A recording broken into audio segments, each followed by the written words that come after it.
And under our spotlight today, we take you to the stand-up comedy community as we bring you fast-rising comedian Acapella, as he shares with us his almost 2-decade-long journey in cracking jokes for a living. You know, in Nigeria, the best way to achieve results for anything, exaggerate the situation. You will know the actual truth.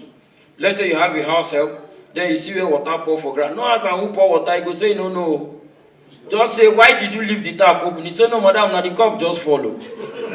You understand? One of my friends, they always cough. I say, are you fine? He says, fine. Are you okay? He says, okay. What did they do? You say, nothing.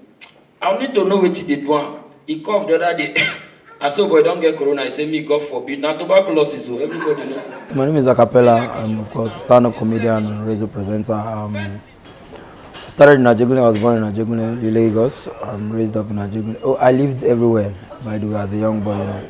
From Ajegunle down to Lowora, the early days of Lowora, to Ejibo, First Stack, Surulere, you know, growing up was there and there. And entertainment, been doing entertainment for 19 years, started in 2002, and here we are. Those days, when you come internet for Nigeria, put something like riddle, people go follow you play now. Now, who get no time for nonsense? One guy go post online. When I was 6 years old, my brother was half my age. Now I am 55. How old is my brother? Then somebody replied, that's your family problem. You carry your family problem to come here. Come on, my friend, come on here. Trying to attain success means you know that there is failure. I have no fear for failure. I have failed. You know, I came from failure, right? It's something I've experienced. I probably know how to get out of it. So I think I have more desire for success. By the grace of God, I've attained it to a certain level. Yeah, but you know, you keep growing, you want to do more, you want to do more. Your success can be what somebody's looking at as failure, you know. So for me, success is determined by what you have set for yourself. How did they dance it? Slow that down. I was just a teenager at the time, and I was catching fun. I didn't know it was going to be a career for me at the time. I used to do music at the time, acapella kind of music. That's why they call me acapella, you know.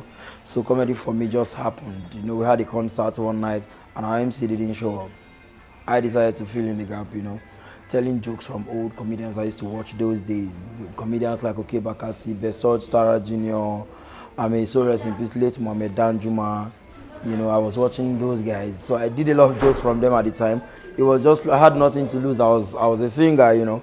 I just decided to do this, you know. But over time, I knew I was funny, but I didn't want to be a comedian. So, but trying it out, it worked. You know, I tried it again. I started loving it. You know, it wasn't like a do or die for me at the time. But 5 years down the line, I met a guy called Didon. Back in Lasso, who those days came with a car. He came with a Golf those days. And I used to watch him on Night of 1,000 Laughs. So I asked him, man, what do you do? He said, nah, this comedy. I said, nah, this comedy, you take by this motor. So you can imagine how young I was. He said, yes. I said, no. I said, you crack joke, buy motor. He said, yes. That was the day I said, we die there. No, this video show not my brother. So even where 2 or 3 are gathered, you reply say the show serious. Papa perform well, oh. Those days when they perform a go hotel 6,000 capacity. Now where 2 or 3 are gathered, now you go to say my brother. If not for relationship, Because of God. all this GGB crew, they there now. Invite them for a morning devotion. Whether they know dress come. Okay, I think delivery after creativity, after the story, delivery is the most important part of comedy. Delivery is what brings it down to the layman's understanding. I could have a story in my mind or in my head, or I could be telling a story from reality. You cannot see the humor unless I bring it out to you, you know. Like just how me and you can be somewhere, something happens, you didn't see the humor, I saw it. It is how I tell you back the same thing that we both witnessed that makes you laugh. You be like, another day when it happened, this don't happen to me before.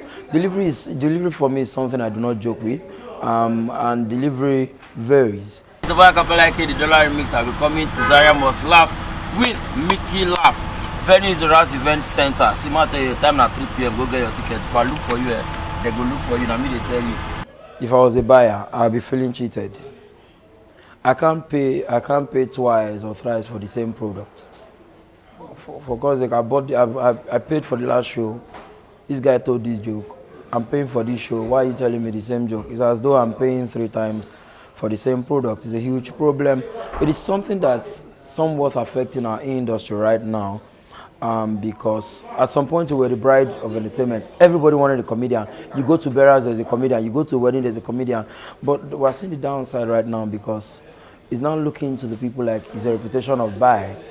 So it's something we're working on seriously. We're fighting it seriously. I don't want to lay blames.